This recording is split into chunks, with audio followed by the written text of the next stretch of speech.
Welcome to Vital MTB's 2022 Downhill Bike Test Session. In this video, we will discuss the performance of Mondraker's Summum Carbon MX. To read the full review, head to vitalmtb.com. Mondraker's Summum downhill bike has deep roots in racing, blasting onto the scene back in 2009 under Fabien Barel.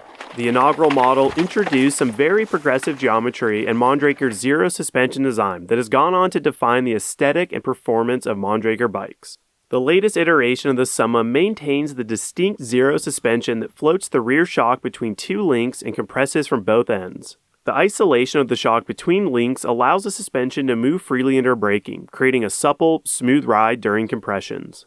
The frame uses Mondraker's Stealth Air Carbon, their lightest and most refined carbon layup that balances compliance, rigidity, and trail damping with weight and durability. The entire frame is now carbon, including the one-piece swing arm and monoblock upper link. With a claimed frame weight of 2,800 grams, the Summum Carbon is one of the lightest downhill bikes on the market. Since its introduction a decade ago, Mondraker has continued evolving their forward geometry, the latest adjustment being shorter offset forks to increase trail, front wheel control, and traction. When paired with a 30mm stem, Mondraker says steering becomes more direct and responsive. The Summum was the only mixed-wheeled bike in our test, but is also available with dual 29-inch wheels. The large we tested featured a 63-degree head angle, 470mm reach, 633mm stack height, and 455mm chainstay length. Adjustable headset cups are available, and the chainstay can be shortened or lengthened with a flip chip. Final frame details include dual-row angular contact bearings in all pivots, integrated fork bumpers in the top tube, custom rear shock mudguard, down tube and chainstay molded frame protectors, and internal cable routing.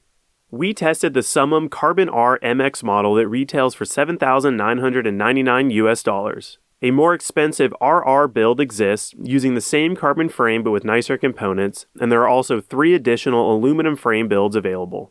The Carbon R build is highlighted by a Fox 40 Performance fork, Fox Performance Elite DH-X2 coil shock, SRAM GX 7-speed drivetrain, SRAM Coat R brakes with 200mm rotors, and E13 LG1 Plus DH aluminum wheels with 2.4-inch Michelin Dh34s tires.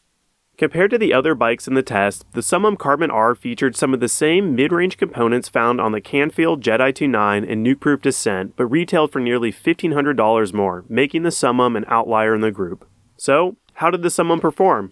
In true test session fashion, we wrangled together 3 testers to gain a diverse impression of each bike. We then set up camp at Mountain Creek Bike Park in Vernon, New Jersey.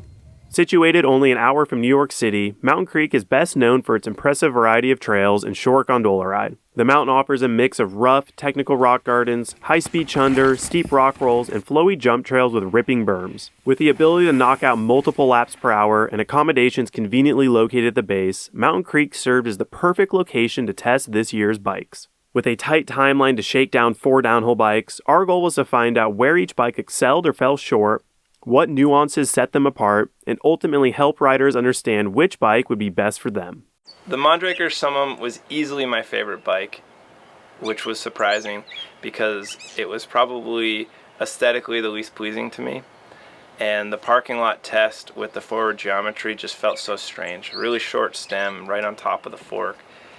But when I got on the trails with that bike, it just felt awesome. The suspension was very lively. Felt very active. To me, the bike felt very playful. I could kind of put it where I wanted, but if I just wanted to just smash rocks, it felt fine. If we had raced, it was the bike I was going to race, and I still think I would have chosen that bike to race. The biggest thing that I would take away from that bike is it was really predictable for me. It never gave me weird feedback or kind of bounced me in a weird way or did anything I wouldn't expect it to do. Anytime I would push into a rock to jump something, it would push back and give me something to push off of. When I would scrub a lip a certain way, it never kind of shot out from under me in a weird way. When I was riding the Mondraker, I felt like I could really push the bike.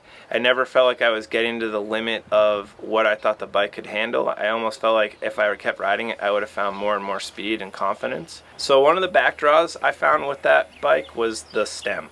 Even though the stem is set up to have the forward geometry and that's Mondraker's entire model, I didn't like that you had to pull the entire handlebar off to pull the stem off the crown. Also too, you kind of ran out of adjustment space if you wanted to slide your fork up or down, because it didn't take a lot of travel of the stanchion going up to actually hit the handlebars. And adding or subtracting air to your fork was really pretty much impossible unless you slid the stanchion all the way down. So that was really annoying and a bit inconvenient while we were jumping between bikes. Bottom line with the Mondraker is I would buy that bike. I really like that bike, and with a few upgrades it would be something I would have a lot of fun riding and I felt very comfortable on. I think that bike is definitely targeting the racer, but for me personally it was so playful and fun on the jump trails. I don't know if I would say it was specifically for the racer, even though that's definitely who it's targeting. The Mondraker Summum is our lone mixed wheel bike. It's a mullet setup. That is, in my opinion, it's a race bike. Just, you know, having a lot of experience on downhill race bikes, that thing is out of the box what, in my opinion, a privateer would want. It's light. With the mullet setup that's super hot right now, it's maneuverable. It did have the longest wheelbase based on, you know, the other test bikes settings in terms of like wheelbase and all that, but to me it didn't feel that way. And I think because of the mullet setup, I thought it was a lot more lively than what the numbers showed. With the Mondraker, unfortunately, the rear shock failed, and the reason why I was able to figure that out, the rear end started kind of coming up on me and feeling unstable in the rocks. And I stopped, I grabbed an Allen wrench, I closed the rebound circuit all the way, and the fork was also, I'm sorry, the shock was all spring. So that was a failure on the Fox Performance Series rear shock.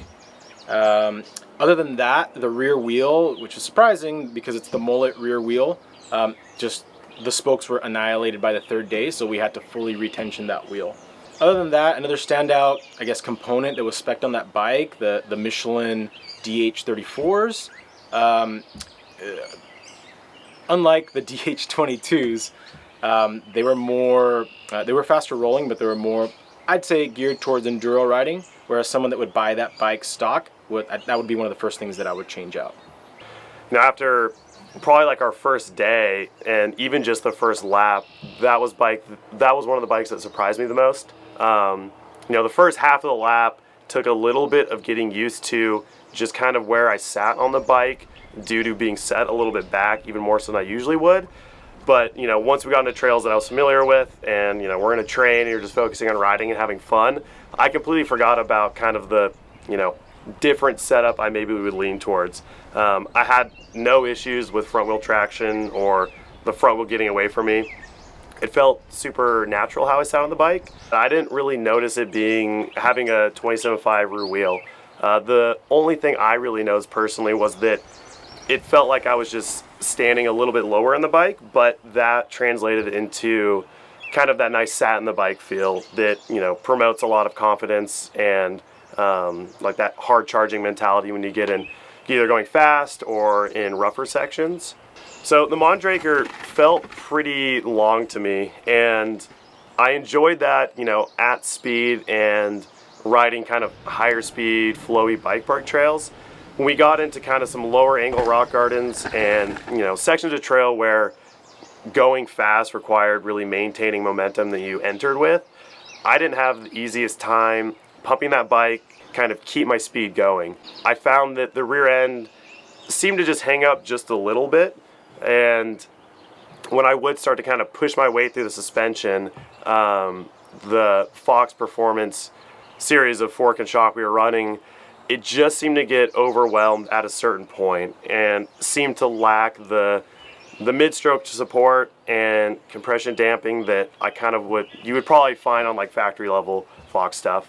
It doesn't mean that it didn't perform well, it just means that there was a certain point when I was pushing that bike that I noticed I was starting to kind of override the suspension. So what's the bottom line with Mondraker's Summum downhill bike? I would say that's a great option for, you know, same as the nuke-proof people that want to get a downhill bike to go racing. It definitely has, you know, it's bred to go racing.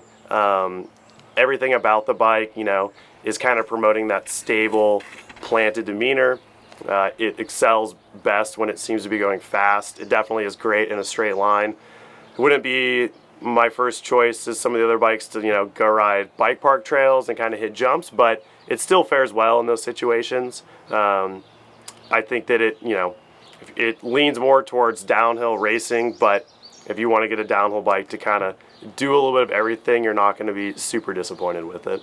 For a more in-depth analysis of Mondraker's Summum Carbon, please head to vitalmtb.com for the complete review. To check out our entire downhill bike test session, click the link at the end of this video. And make sure to add Mountain Creek to your list of must-visit bike parks. You won't be disappointed. Thanks for watching.